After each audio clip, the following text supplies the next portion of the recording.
Assalamualaikum warahmatullahi wabarakatuh. Saya Ibu Fentrika Nurlia dari SMA Negeri 2 Lumajang akan presentasikan terkait dengan materi polimer alam dan polimer sintetis. Adapun klasifikasi polimer, yang pertama berdasarkan jenis polimerisasi, yang kedua berdasarkan jenis monomer penyusunnya, yang ketiga berdasarkan sifat karakteristik, yang keempat berdasarkan asalnya. Untuk berdasarkan jenis polimerisasi dibagi jadi dua, yaitu polimer adisi, karena terbentuknya secara adisi, polimer kondensasi dengan reaksi polimerisasi kondensasi. Selanjutnya, jenis monomer penyusun dibagi jadi dua golongan, yaitu homopolimer, dikatakan homopolimer karena terdiri dari monomer-monomer yang sejenis. Sedangkan digolongkan sebagai kopolimer jika setidaknya ada dua jenis monomer. Berdasarkan sifat karakteristiknya, digolongkan jadi termoplas, yang berarti bersifat lunak jika dipanaskan dan dapat dicetak kembali menjadi bentuk lain. Termoset mempunyai bentuk permanen dan tidak menjadi lunak jika dipanaskan. Sedangkan elastomer bersifat elastis atau dapat molor jika ditarik dan dapat dibentuk awal jika gaya tarik dihilangkan. Selanjutnya, berdasarkan asalnya ada polimerisasi alam karena berasal dari alam dan polimerisasi sintetis karena tidak berasal dari alam atau buatan. Perhatikan ini contoh dari polimerisasi adisi dengan monomer. Misal di sini ada etena, nama monomernya adalah etilena atau etena, sehingga polimernya dikatakan sebagai polietilena atau polietena. Kegunaannya biasanya pada plastik, botol, mainan, dan peralatan listrik. Namanya sebagai ini di mainan. Berikutnya, polipropilena dengan monomer propilena. Vinyl klorida monomernya dan polimernya adalah PVC, dan yang lainnya seperti ini ada akrilonitril, tetrafluoroetilena, metil metrakilat, stirena, butadiena, dan SBR. Polimerisasi adisi. Contohnya adalah karet alam, dia tergolong polimerisasi adisi dan termasuk homopolimer. Kategori termoplas karena berasal dari alam berarti termasuk polimer alam. Proses pembentukan secara polimerisasi adisi. Contoh isoprena atau nama lainnya adalah 2-metil-1,4-butadiena dengan melalui polimerisasi adisi dan jenisnya adalah homopolimer, berarti dengan sesama isoprena maka terjadi pemutusan ikatan rangka pada posisi C nomor 1 dan menggabung kembali di C nomor 2 sehingga strukturnya menjadi seperti ini, yaitu poliisoprena. Selanjutnya, polimerisasi adisi yang merupakan contoh homopolimer dan tergolong polimer sintetis, yaitu ini contohnya dalam kehidupan sehari-hari adalah paralon. Proses isomerisasinya adalah secara adisi dengan jenis homopolimer karena monomernya sama, yaitu vinyl klorida atau yang dikenal dengan kloroetena. Selanjutnya di sini ada contoh polimer adisi kategori copolimer karena jenis monomernya berbeda, yaitu tersusun atas butadiena, tepatnya 1,3 butadiena dan stirena membentuk SBR yang biasanya digunakan untuk ban, tergolong polimerisasi adisi dan sintetis. Selanjutnya polimerisasi kondensasi alami. Contoh, selulosa terbentuk dari glukosa, berarti monomer dari selulosa adalah glukosa dan selulosa adalah polimernya. Pembentukan protein dari asam amino. Jadi protein dibentuk dari monomer asam amino, kategorinya adalah polimerisasi kondensasi alami. Selanjutnya, polimerisasi kondensasi.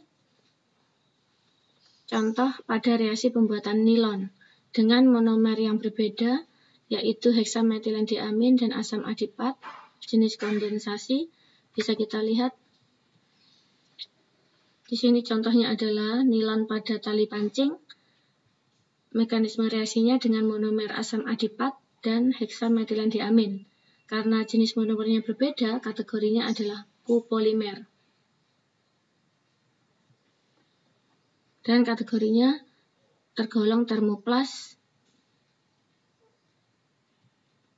termasuk polimer sintetis. Secara kondensasi, karena di sini cirinya adalah melepaskan molekul kecil yaitu air dan ada gugus fungsi. Jadi ciri kondensasi yaitu adanya gugus fungsi. Pada contoh nilon ini, gugus fungsi yang terlibat adalah karboksilat dan ada gugus amina. Contoh lain yaitu reaksi pembuatan dakron dengan monomer asam tereftalat dan 1,2-etilena glikol. Dengan proses yang bisa kita lihat di sini, asam adipat dia mempunyai gugus fungsi karboksilat COOH dan etilena glikol, tepatnya 1,2-etilena glikol. Ada gugus OH, di mana OH pada karboksilat dan H pada glikol bergabung membentuk H2O. Selanjutnya, monomer yang berbeda ini bergabung membentuk dakron. Sehingga kategorinya adalah polimerisasi kondensasi, copolimer, termoplas, dan polimer sintetis. Contoh polimer kondensasi yang lainnya yaitu polimerisasi kondensasi yang tergolong copolimer dan kategori termoset, tahan panas, dan dia kategorinya yang lain yaitu polimer sintetis adalah bakelit karena tersusun atas monomer yang berbeda. Monomernya adalah fenol dan formaldehid. Adanya gugus fungsi, berarti ini menunjukkan kategori kondensasi. Oke, contoh soal latihan. Diberikan 4 contoh polimer berikut. Dari keempat contoh polimer tersebut, masing-masing ada polimer adisi dan kondensasi. Yang tergolong polimerisasi adisi yaitu poliisoprena karena di sini ada ikatan rangkap 2 yang nantinya diadisi, dan teflon. Untuk polipropilena ini kategorinya adisi karena di sini ada ikatan rangkap, sedangkan yang kondensasi di sini contohnya hanya nilon. Berarti jawaban dari soal nomor 1 ini adalah jika kita lihat adisi dan kondensasi 1 dan 2. Kalau 3, 4 salah karena ini adisi semua. 4 dan 1, 4 yang adisi, 1 kondensasi. 2, 3 adisi semua. Berarti yang lebih tepat secara berturut-turut yaitu 4 dan 1. Contoh yang kedua, jika diketahui polimer dengan struktur berikut, maka kita bisa meramalkan monomernya.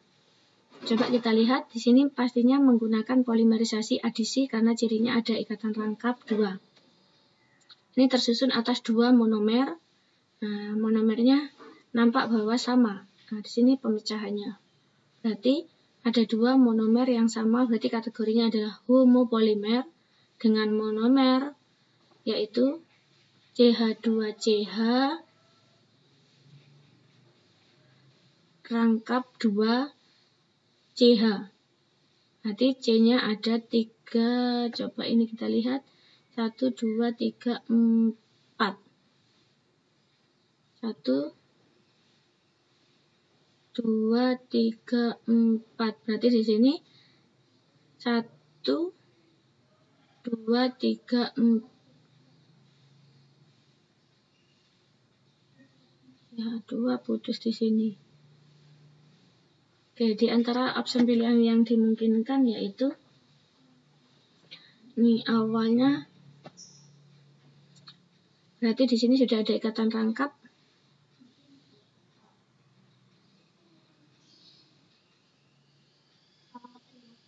Kalau stirena di sini ada vinil benzena, berarti tidak mungkin. Ini juga ada vinil dan metil metakrilat.